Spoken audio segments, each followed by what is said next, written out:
Kubingeleleke mbukela amakhampani ungamukele futhi ohlelweni lesi SK Media Productions nakuyintokozo esiphinde sahlangana sokuthulela indaba ehamba phambili netrendayo social media iphathele nomculo wesintu umculo ke kamaskandi kanti umusha le channel ungalenzi iphutha ukuthi ukhohle lapha nokucindezela like button subscribe button phinde share video ngithandile aphandle ukuthi ke sichitheke isikhathi senu ngenganzo yethu siqonde ngqo ukuthi sanazo le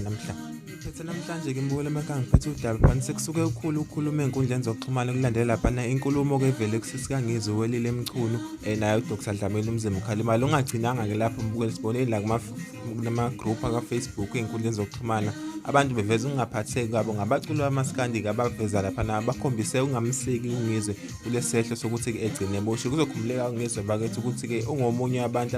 abadlale indima enkulu ekhuphuleni umculo hayi nje umculo kuphela kamaskandi namaciko athile usebenzile nawo ayaziwa nje khona la indimeni adumile kungenxa yazi izandla zakhe ke lapha na uNgizwe umculo lokhu uze wasukhuluma ke mbukeli kufonela lapha na ku Facebook na ku social media abanye beqonda lapha na ke uKhuzani bethi ke cha naye ngomunye wabacula bebhekwe ukuthi lapha na ephawule lapha na ngesehlo isehlele uNgizwe ecaleni njengoba ke sibonile abanye abaculi bekhona abanjengonjoko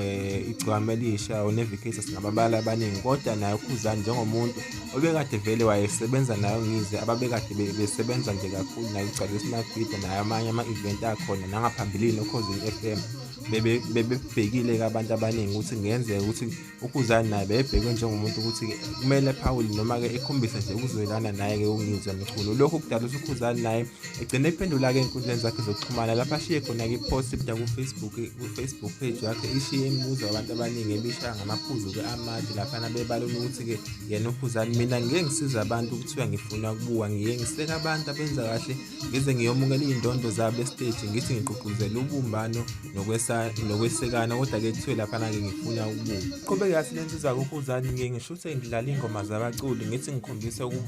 ungabi nomona ngithuke ngalokho ngithi futhi noma ngiphosta ngincokola ngezinye izinto kuthiwa ke lapha na zithathe serious ngithuke ngezinhlamba kusho konke lokho kodwa mina inhloso yami kungincokola izitha zami ke ziyenze ngithukele nje ukuthi ke ngithi ke rest in peace RIP lowo kodwa kuthiwe nje ifuna ke lapha na ke ukubuma lezi nezinye ke mbukeli zathi zenza lapha na uKhuzani engayisivu indaba ke yakhe nomacingwanize noma engakubekanga kwabasobala lokho kodwa ke abantu abaningi bebekholelwa lokho ngoba vele iyona into eyenzakalayo njengamanje icala likaNgizwe into ebekade kukhulunywa ngayo nje lonke leli viki mhlawumbe sihlangane comment section mbukeli amekhaya ukuthi wena ke ubeke uvula ukuthi ngabe kuyimpoqo yini ukuthi ke uKhuzani bekumele asho ukuthile ngayo lapha na isenzo ke sakhe uNgizwe umculo nathi singofakazi siyazi sonke abafethu ukuthi uKhuzani noNgizwe bese kuyinto vele engasazwani kusukela kumavikeni esifakele wona la ku YouTube uNgizwe